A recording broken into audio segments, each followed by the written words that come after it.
Welcome to the Practical Consciousness Podcast with James and Lisa, where we help you tap into your highest selves in everyday life. Hi, welcome to the Practical Consciousness Podcast with Lisa and James. I'm Lisa. And I'd be James. Hi, everyone. James and I are thrilled to be joined today by my good friend, Jen Minnich, for our conversation today. Hi, Jen. Hello. Thanks for having me. Yeah. So Jen is a trauma-informed energy healer and somatic shadow worker. She is endlessly fascinated by the connections between physical, emotional, and spiritual bodies. She partners with clients to create tailored solutions and strategies that empower a vibrant life. When she isn't working with clients and groups, she can be found holding impromptu dance parties, woohoo, hiking with her pup, and enjoying savasanas. She's based in Seattle, Washington. She works with individual clients and groups in person and also virtually. Of course, these days we all do that. That's great. And you can learn more about Jen if you'd like at her website, which is jenminnich.com. But let's spell it out because it's spelled a little differently than it sounds. JenMinnich.com.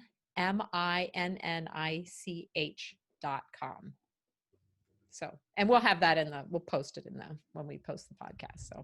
So welcome, Jen. Yeah, thank you. It's so fun. I was listening to some previous podcasts and I was getting very excited to be able to spend some time with both of you. Yay. Yeah, we're excited. We, I don't know if you've listened to the last series we've done on the shadow stuff. Mm-hmm. We're kind of passionate about it. So we're really excited to have you on and talk about that. And our listeners are kind of, we call them, they're kind of linear left brain engineering type, computer programmer type folk. And the whole shadow world it's probably super foreign to them. So we're, having an expert or authority talk about it is super exciting for us anyway. Yeah. So we have one more, I think, that we're going to post. It's a series of 3 that we did. So there'll be a third one and then this one that we'll post right after that. So it'll be great. It'll just be a great segue right into it. Because I know that you've been a nutritional therapist and an energy worker for quite a while. But I'm wondering how did you move into shadow work? Like what drew you into that to practice that work also? Yeah, I think both of you and probably your listeners can relate that there is such a fascination in our continual evolvement as humans and understanding our interactions, how we show up in the world, how we want to show up in the world. And often just that connection around disconnect and just feeling a lack of alignment and not really knowing how to define it, what's actually going on. I spent over 15 years in more of the corporate world, doing program and project management in the IT space. And so I think that will also connect too in some ways. Yeah, that it's perfect. So you can do this too. You can, I mean, and my colleagues who I'm still, friends with, they have, for the most part, are like, I don't really get what you do. It doesn't make sense. But it's okay because I have found that what worked best for me is when I started pursuing my own personal healing journey first. I have done past life regression. I have worked with a hypnotherapist. And that was the first tipping point for me in my professional career, was that I would just go to work every day and I could do the work well. And I liked interacting with my colleagues, but it just wasn't the right fit. And it didn't feel like depression. It was just low vibration energy every single day. But I didn't know how to articulate that and where the unrest was coming from. And so that investment in myself and working with a practitioner really opened my eyes to what it feels like in my body to be in alignment. And so that kicked off part of my journey. I had also had a lot of health concerns and issues. That brought me to nutritional therapy. That's what brought you into that. Okay. Yeah. So I was doing nutritional therapy on nights and weekends, working this corporate job. And then I kept getting to this point in working with clients where I could give all this really nourishing advice around foods to enjoy, lifestyle considerations, and there was just this bigger block.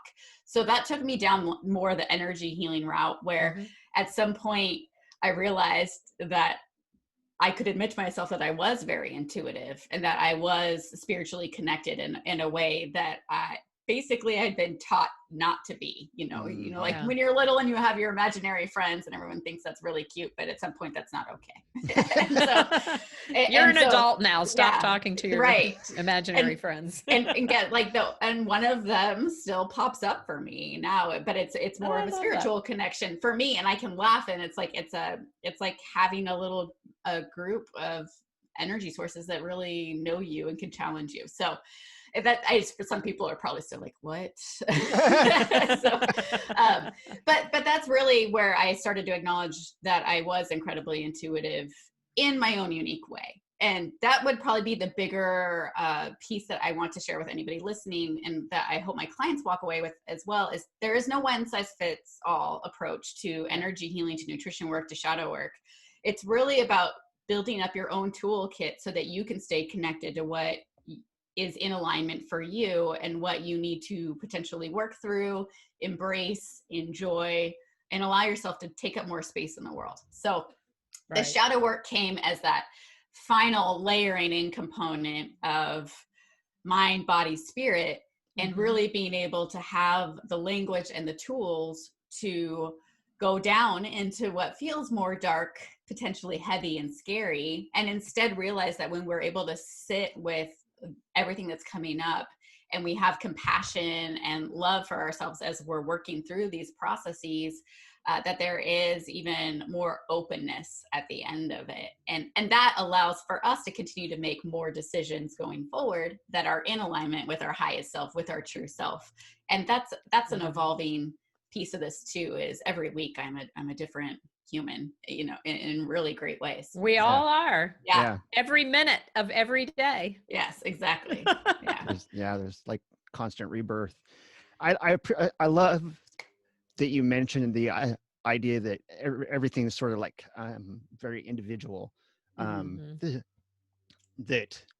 we have to have the word is escaping me, but this idea that there isn't a single thing that's going to be the silver bullet to enlightenment for every individual. We're all on our unique path, and I love that. I do too. Reminder. Yeah, it's different for everybody, and that's why it's better not to compare yourselves and see what other people, listen to other people's journey and be like, wow, I'm way behind the curve, or whatever the judgment might be. Yeah, right. It's different for everybody. It's so much comparison around what expectations are, around what wellness looks like, how long something should take. Why is that working for that person and not for me? And I will say that another component of this that Lisa, you and I have talked about in the past is I really appreciate the importance of this bio-individual support for nourishing our body, for that spiritual evolvement, is also that spiritual bypassing drives me crazy. So when you see an energy practitioner that's like, oh, I can read your chakras, I know what's going on, and here's what you need to do. It completely dismisses your own personal experiences, your own feelings, your story. And now you've been given directions without any tools to actually integrate and be more whole in the world you're existing in. That's a really good point. I mean, James and I are both coaches. And so for us, when we went to coaching school, it's like, you cannot give any advice. Right. It's all coming from them. They can give themselves because they, only your own experience. Yeah. You're your best, exactly. Your best teacher and your best guide and your best really everything for yourself. Yes. I mean, right. Yeah. So Jen, I was curious about your particular brand of shadow work. Can you walk us through like how it works, your process basically? Absolutely. It's I'll be honest, I'm also really intuitive in my work. So I do not have like a process chart, a flow chart of step 1, 2, 3. Right. In general, though, what would happen is if you were to sign up for a session with me, whether we're in person or virtual, we do Zoom just like this. Yeah. It's basically you finding a comfortable seat to start. We talk through what your priorities are, what issues are coming up in that given moment. Sometimes there's an immediate, I just had a long week with my family and I really need help decompressing from that. Or it could be, I have this ongoing story I'm working through. I sit down ahead of time and also do a little bit of intuitive reading just to see what else might be coming up that I'm hoping we might be able to integrate. But the client is always going to be guiding the session in terms of priorities. So that connection piece is very important to me. Once we get to a point where we've at least identified a few priorities to start working on, you'll either find a comfortable seat, lay down. You're making sure that you've turned off your distractions, lock the cat out of the room like I have done for this conversation. He's not happy with me, and really making sure that your space is set up for limited distractions. And then that's where we go into more of the guided body sensation. So when I say somatic shadow work, basically the premise of when you hear the word somatic is that we're teaching ourselves to feel into our body. So much of this work can really feel academic and we can intellectualize it. Mm-hmm. And the healing journey that I have found to be most powerful is when we experience an emotion or a memory pops up, is to not justify it for the reason, or I grew up this way, my parents didn't have a great childhood, that's why they do the things they do. Instead, it's more about when I am triggered by a certain memory or an interaction or a type of personality, where do I feel it in my body? Mm. So my job is to make sure that we're creating a space where you can explore that and really feel into your body. So I would say at least a quarter of my questions are, where do you feel that in your body? Mm-hmm. Because we pull out so quickly and go to the justification and the mapping of, I'm connecting the dots. Yeah. And really a lot of the resistance comes from, can I feel this in my body? Once we're connected into the body, then it's more guided meditation. It almost sometimes does feel like hypnotherapy in a way, where you're just following memories. And it takes practice, I would say, to actually, as a client who's going through this experience, to stay in that somatic pathway of where am I feeling this in my body, and allowing memories and visuals to come up that don't necessarily make sense.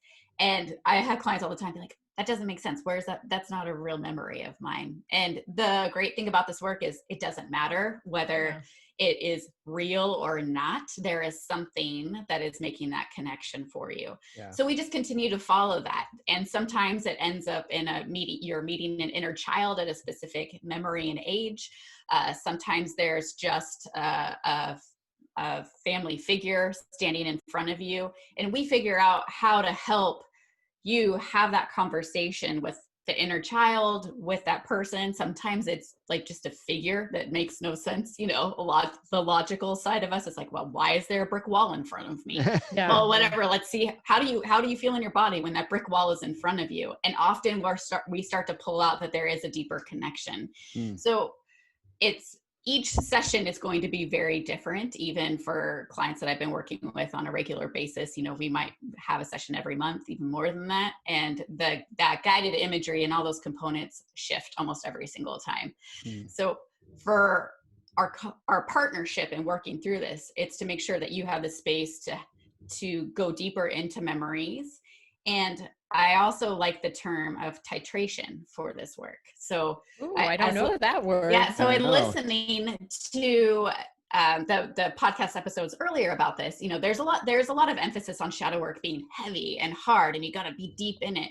But my role is to guide in a way that we're titrating your experience. How much can get you into a little bit of discomfort, but not necessarily pushing you over the edge where you completely shut down. Yeah. And that's where I do trust that in working together with my clients, that we are going to continue to find a balance that's appropriate for each session. Yeah. And I just had a session on Friday where this wonderful client of mine is really just overwhelmed with life right now. So a deep, heavy session is not necessarily what's going to be supportive for her. So we figure out what's the immediate thing we can address today, and what do we want to just keep in mind for a future session. And really just giving the space for each of us to ask questions and to stay curious about what is coming up in the body as a result. And I just feel like each session, the right things evolve. So how do they even know that they want to work with you in shadow work? Are they already clients for nutritional therapy or energy, or like, how do they say, I want to try this, or is it something you suggest? It's a little bit of a blend. I have some people that find me directly for shadow work because maybe they've heard from another resource that it was really helpful for them. Yeah. For some of my more energy healing clients, that's more like Reiki, chakra balancing, which is lovely, and I enjoy it. And sometimes that's the most appropriate thing in a session, is to a little bit of just a boost and balance. Then as I work with clients that are more into, I'll call it lighter, it's more feel good often is in that energy work to start. Then I can start to sense where there is resistance, and I'll ask, are you comfortable? I'd like to try like a little bit of guided work around this. And depending on the client, then say, I think we really have an opportunity here to dig deeper into it. It'll be a slightly different experience. Yeah. But here's kind of what you can expect with it. And you found most people are pretty open to. Yes. And, I do have a couple of clients who they've also acknowledged they do not like shadow work because they do not like sitting in some of those emotions and in that emotional body. Yeah. But we've at least had a conversation around, okay, well, there's a little bit of avoidance around this going on right now, but that space is there for you when you do want to work on it. And I'm still able to support them in energetic balancing in other ways. And we've started that conversation at least. Okay. Yeah. It's funny when you were talking about the avoidance, I find that the avoidance is in the like after I finally have experienced working on something that I need to work on or that I want to work on, then looking back, I'm like, that avoidance was way more painful than the actual experience of working through something. Because once that energy is released, it feels so good. Right. Yes, it's a little uncomfortable while you're working through it, but once the energy is released, it feels like, floating. I mean, if you think about how much energy expenditure goes into tamping something down, I'm not dealing with you right now. I don't have the energy or the emotional bandwidth to do this. It's another depletion in your system. Yeah. So that idea of, the only way out is through it. It eventually does free up your energetic balance to come back into play in a more healing way than what we've been experiencing before. Because those energetic leaks and everything, it just depletes your system over time. Yeah. So that would be one of the questions was going to be, what would you say to someone who is afraid to try this? But it sounds like you have a process where they could ease into it. Absolutely. And they don't need to jump right into shadow work. No, not necessarily. And even with someone books a shadow session that's never done it before and is a little bit like, I don't know what to expect, there's still that titration method to it, right? Yeah. So I can, through our conversation and asking questions and figuring out how much ease there is in tapping into the physical body, we're already getting information about what's going to be appropriate for how far to push in this space. And that takes time too. Well, go ahead.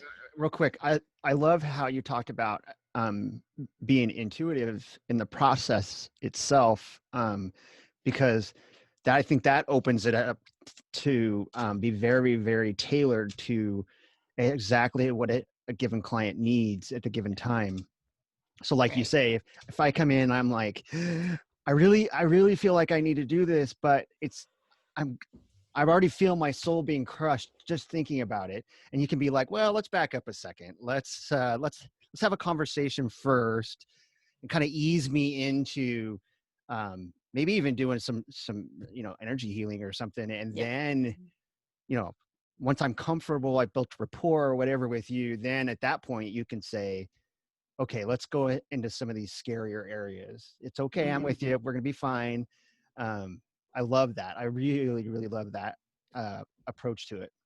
Yeah. And I think it's important to also say, one of my mentors was always like, you can't tell people it's a safe space. You can't tell people that they are safe. They have to recognize that so it's like, it's back to that spiritual bypassing of, okay, here's your healing area. Let's go Yeah. in. Instead, it's, you tell me when it's appropriate to go a little bit deeper.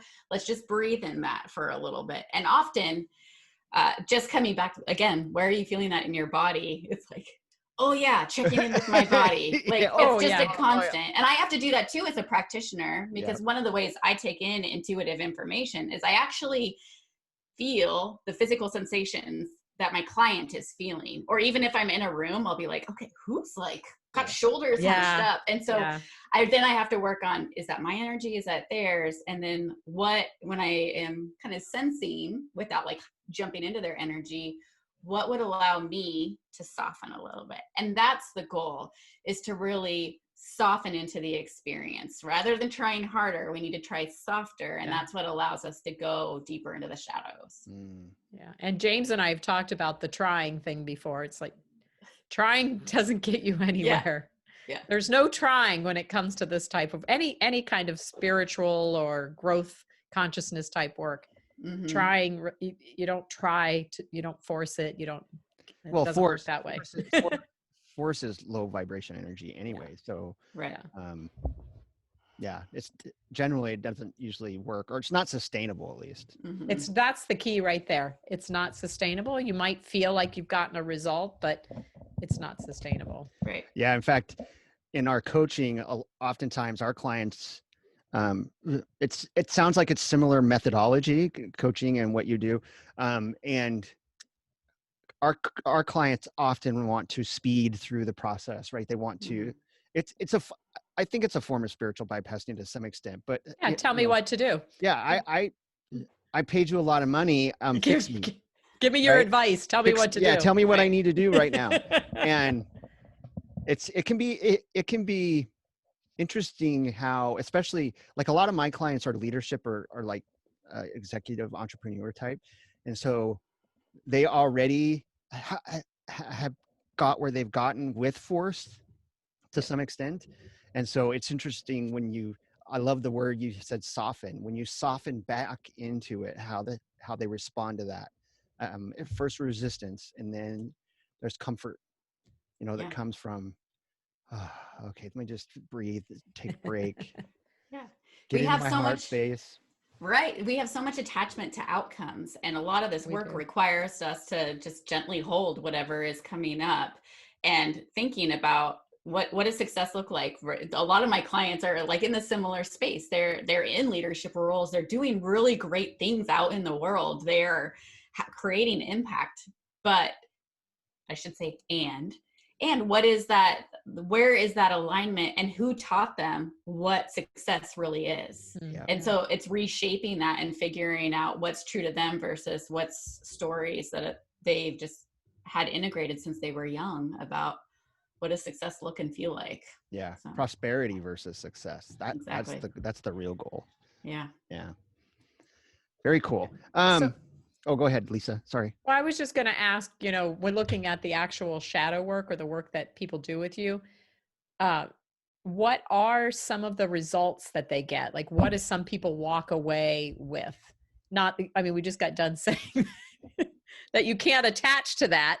Right. I'm just curious, what are some of the things, like if you asked some of your clients, give me some ideas of what you walked away with, what were the benefits of working with me? What do you think that they would say? Often I would say it's a sense of just clarity and almost neutrality around reflecting back on their past experiences. And I'll lump myself in with this experience too, is there's a lot of blame around like, well, this happened to me. And while there's a resistance in terms of we justify, well, again, I'll use that my parents didn't grow up with a great circumstance, so it makes sense that they were only able to offer me this much. my role within the shadow work is to help you as a client also see that just because all that may be true does not diminish your experience, and that it was hurtful, and that you felt like you weren't seen or heard or loved. And so when we can separate that out in terms of clients working, historically back in like whatever visuals, events come to mind, whether they're 100% true or not, supporting a client and being able to have that conversation with whomever created harm, or even a memory in general, and really sitting in it and honoring that it was painful, and that you can have a conversation, like let's say it's the parent, and you need to go back and be like, this really hurt me. When you did this, it hurt me. And for all of us to know that we're not going to go and like call that person up right after the session, right? And like do a download. This is all the things I said to you in the session, so I need to say them to you now. That's not what needs to happen. Instead, it's you get to fully voice what was hurtful, what was not okay for you, and how it impacted you. It's that version of that event where that person is showing up for that client. Then that allows you to fully express that what you were sensing, all the hurt, all the harm. And then you also get to say, and this is what I need in turn to help bring myself back into balance. So it's like articulating not just the hurt, but also and this is what would help me start that healing process. Yeah. And working through all of it. The piece here is time isn't linear in energy healing, right? So like even you doing your work with like a version of a parent in your life starts to soften connections. And I've seen that a lot. So that's one way I have seen it show up is relationships with family and friend, ancestral, those components do start to ease. And you don't necessarily have to sit down and build out a contract of how you're going to interact with going forward. Just all of a sudden, you'll go to a family event and you're like, it just wasn't as stressful this time. I just didn't anticipate what was going to happen. That's absolutely been my experience. Yeah. That has been my experience for sure. And that's honestly, like, I would say that's the biggest piece for many of the clients that I work with is it's like we are corded, right? We have all these energetic cords. And so shadow work is a way to also bring those cords up, really recognize them, and then to just gently let them go. I'm not a big proponent of the like coming in with your light sword and like hacking away at things. I feel that can really in its own way be traumatic, without the proper setup. And so this is giving you tools as a client to go back in and actually have conversations again.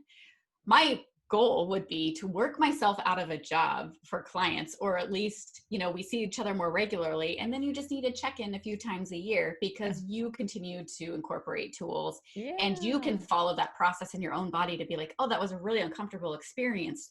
Why did I just react to that person that I've never met before?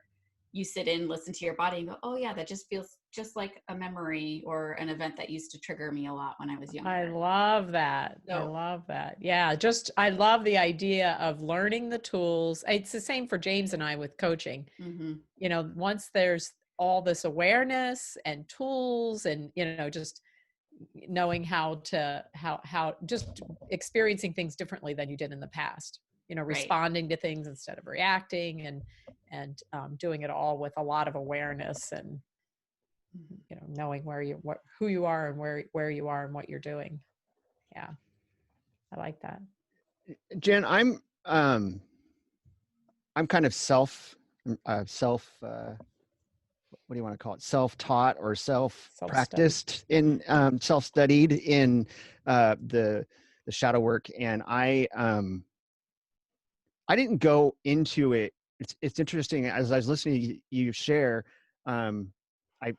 it just occurred to me that a lot of what you do with your clients is based, around wellness, around energy healing and healing our energetic, vibrancy. And that wasn't my intent. When I went into it, I was kind of guided. I can channel, I have a pretty strong connection with what I call Gus, God, universe, source, whatever you want to call it. And I was kind of called and told to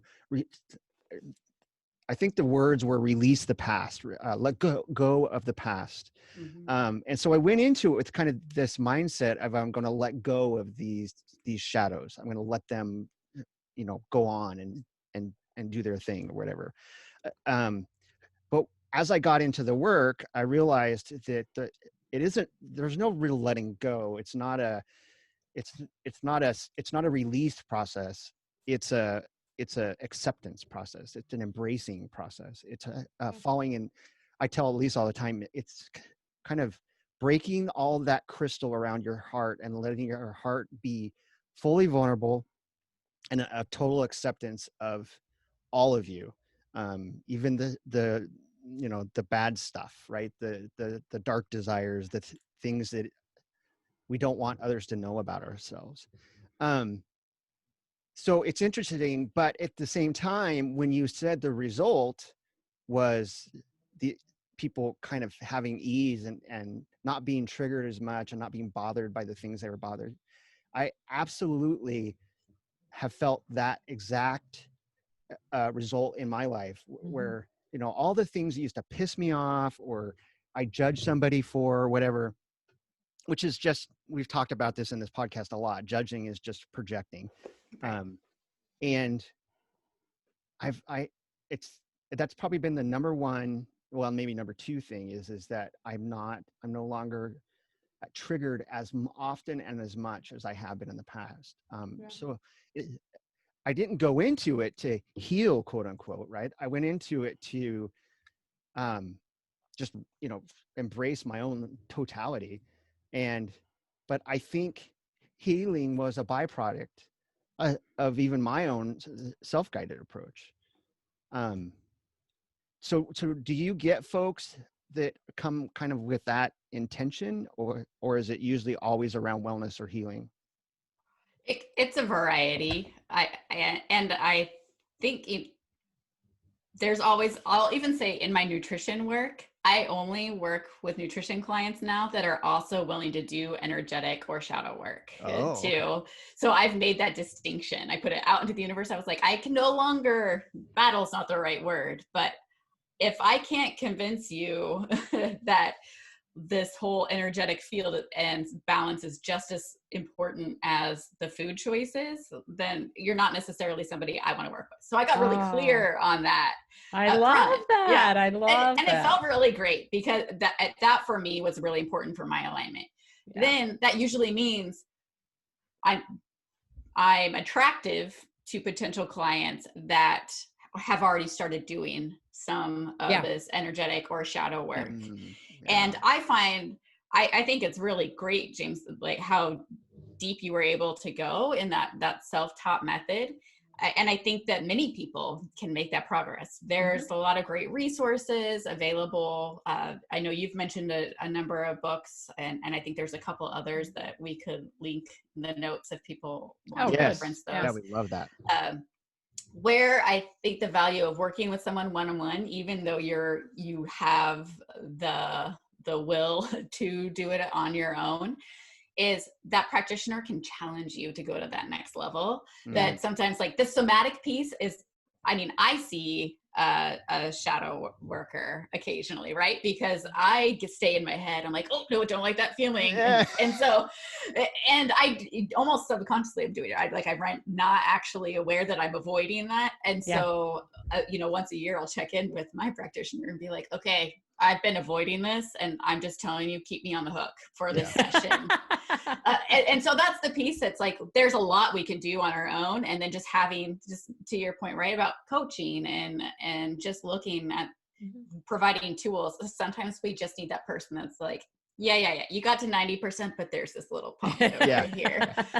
So for some people, that self-guided piece can just be an incredible component of their healing journey. And I just try to really watch for myself, like, am I getting really academic in it? And am I journaling every day and taking lots of notes and giving myself feedback? But where am I actually feeling it in my body? And if I haven't connected it back into that, then I need to go deeper, or it's time to set up an appointment with someone that is going to kind of call BS on like, oh no, I think I've worked through it. So, I love that. Yeah. And it's layers. That's the other piece too, is that just like the energy healing and shadow work is not a linear experience. Often, like with the titration conversation, you can start to peel back a couple layers. Okay, that was enough. Then you were able to go deep. And then it turns out, oh, there was a whole other section over here. And so that just continues to unveil itself. And by equipping yourself with the tools and practicing this over time, it becomes, I don't even like to use the word scary, but less intimidating each time to face what's coming up. Yeah. Good point. Yeah. Great. I've noticed, I love the point about getting in the body. I've always been in my head. I'm very intellectual when it comes to these concepts. And only recently, it's actually Lisa that it was sort of the, in the beginning of our relationship together, she kind of introduced me to, paying more attention to what's in my body. And I thought I couldn't do it. I thought it was foreign. I was like, if I listen to my body, I get chewed out because I've mistreated this thing for a long time. But once I did it, it's very powerful to find yourself. That's the word I use. Find your truth, find who you really are by listening to your body. Yeah. Because your mind is limited.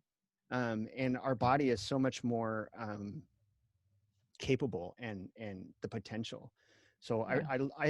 I appreciate, and I think I'm going to follow your advice and hire myself a practitioner as well, just because. Hire Jen. There you go. Yeah. You got a client. It all works out. It all works out. Yeah, no, and that's the piece too, right? It's like we can intellectualize everything, and there's so much power in being willing to observe what's going on around us, and sometimes you just need that extra, like, okay, check in one layer deeper. Where do you feel that? Yeah. And one piece for an outcome for the clients that this sparked as a reminder is at the end, while we're figuring out where the discomfort is and what's uncomfortable, I ask the client, you all, to really just identify, where do you feel that in your body? How would you describe it? And then as we follow, then whatever memories or visuals or things come up along the way, and then we start to clear things out. I'm still using energy healing kind of in the background, even as I'm guiding, like I'm helping dissolve cords. I've got pendulums. I've got all sorts of tools that I can be using that just help things dissipate. But by the end of the session, we pause, you do another scan, and you figure out, like, there's more softness, more ease, and it doesn't have to be perfect. Not everything's going to be light and love every time, but to figure out that new body baseline, I call that your energetic blueprint. Like, so it's like you spend time really feeling into your body after you've done some of that shadow work, and that's like your new compass, like your new point home to come into, to revisit. And so when you find yourself checking in with your body and you're further away than you have been in a while from that new energetic supportive blue baseline, then it's a reminder to just pause and really feel into your body again, which I mean, and that requires effort. I'll also say that all of this work requires us to sit down and go inward, which is not always fun when you're like, yeah, just fix it. Just tell me that my chakra, you aligned it, and we're good to go. Right? That's why it's good to have a practitioner helping you. Because, like James was saying in the beginning, he was like, I don't think I can do this, or I don't know if I want to do this, or whatever. I've treated my body. I don't know if I can feel into my body. Right. It's where the practitioner helps you, guide you. Yeah, well, and I know even when Lisa and I just do our touch bases, right? Because we put events together and just in general enjoy each other's company, right? So she'll call me on my stuff too and be like, "Oh, really? That was an interesting statement. Tell me more." So we need that we need it from practitioners that we trust, because Lisa's not attached to my outcome, like, right? She's trusting that she's providing me with the tools and asking thoughtful, loving questions that help me evolve. And so that's a piece also. Whomever like you choose as a practitioner, it's really making sure that you feel that they are holding enough space for you to evolve, and that you're not just trying to get where they think you need to go. Yeah, that's Exactly. a really good point. Yeah, really that's good a point. Well, thank you so much My for pleasure. spending this time. It was really fun. Yeah, I could talk about this stuff all day I know. long, I was just thinking we could have you back because we could have this conversation could go on. Absolutely. Well, yeah, and we're gonna to have a episode on healing, and so energy and energy healing. So maybe we'll have you back to talk. Yeah, we'll have you back I'd for love that. to anytime. Yeah, that'd be great. And so we mentioned your website. That's where people can find out what you're up to, basically. And we'll put it in the link. And actually, Jen and I are going to be doing another workshop together. So Jen and I do energy workshops together where we help people connect to their energetic body. And we're going to be doing one. So we'll whenever we figure that out, we'll post that too. Yeah. Or it'll be on her website and my website. Absolutely. Yeah. 2020 has certainly had its ups and downs, but it's also, I just feel really grateful that there's been so many opportunities to really evaluate priorities and to rethink how we're living life. So it's been a great petri dish, and it has. I did that on purpose. It's been a great petri dish for finding your shadows, because you're constantly triggered by things, right and left, over and over again. And so it's a great opportunity to see and unpack a little bit of some of the shadows. Yeah, absolutely. Sitting at home for months. Yeah. And like when the weather's nice, you can get outside, but certainly there's been a lot of, what would I be doing right now in 2019? And it's like, we can fill our lives with a lot of distractions. So we can, I'm really trying to embrace this part of it. Even some days are better than others. Yeah, absolutely. For everybody. Yep. Awesome. Well, thanks for joining us. Yes. Thank you. Appreciate We it. loved having you on. Yeah. And we'll just call it, say bye-bye to everybody. Yeah. Thanks for listening, and bye-bye. Bye-bye.